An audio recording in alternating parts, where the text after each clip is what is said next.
सोनामुखी, हरड़, मुलेठी जैसी अनेक जड़ी बूटियां और हजारों वर्षों का प्राचीन आयुर्वेदिक ज्ञान इस एक बोतल में समाया हुआ है। कायम टैबलेट, आपकी खुशियों का साथी। मुंबई नगर निगम यानी कि बीएमसी चुनाव। महाराष्ट्र की सियासत में ये चुनाव काफी मायने रखते हैं। तमाम पार्टियां इस चुनाव में जीत का परचम लहराने के लिए एड़ी चोटी का जोर लगाती है। इस चुनाव पर बीजेपी की खास नजर है। विरोधियों को पछाड़ने के लिए पार्टी गठबंधन पर अब जोर दे रही है। भले ही सत्ता में वो एकनाथ शिंदे के नेतृत्व वाली शिवसेना के साथ पहले से ही गठबंधन में हो, लेकिन इस चुनाव में भी जीत की बाजी अपने हाथ में रखने के लिए उसने शिवसेना से एक बार फिर से हाथ मिला लिया है। तमाम रस्साकसी के बाद आखिरकार दोनों के बीच में तालमेल हो ही गया है।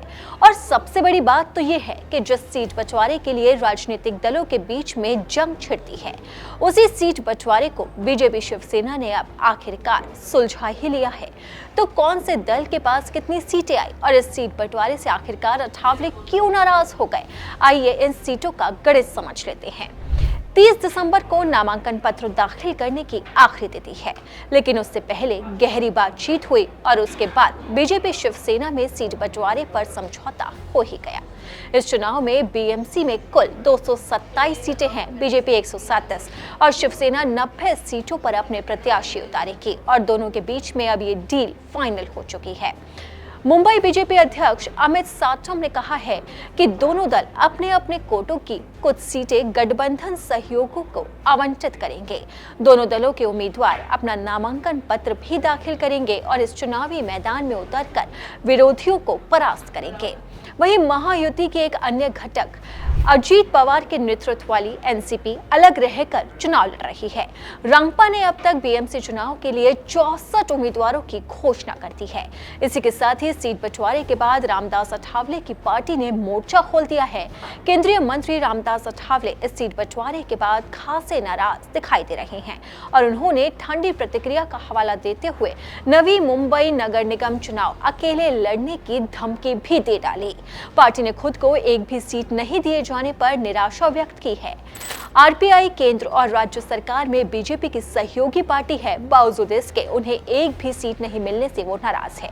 वहीं दूसरी तरफ कांग्रेस ने बीएमसी चुनाव के लिए 70 उम्मीदवारों की अपनी पहली सूची जारी कर दी। पूर्व सांसद प्रकाश आंबेडकर की नेतृत्व वाली वंचित बहुजन अखाड़ी के साथ सीटों पर समझौते के एक दिन बाद कांग्रेस ने अपनी सूची जारी कर दी है। मुंबई समेत महाराष्ट्र के 29 नगर निकायों के चुनाव 15 जनवरी को होंगे और मतगणना अगले दिन यानी कि 16 जनवरी को होगी। 2017 में हुए बीएमसी चुनाव में बीजेपी ने शिवसेना के गढ़ में ही शानदार प्रदर्शन करते हुए 82 सीटें जीती थी, जो कि अविभाजित शिवसेना से सिर्फ 2 सीटें कम थी।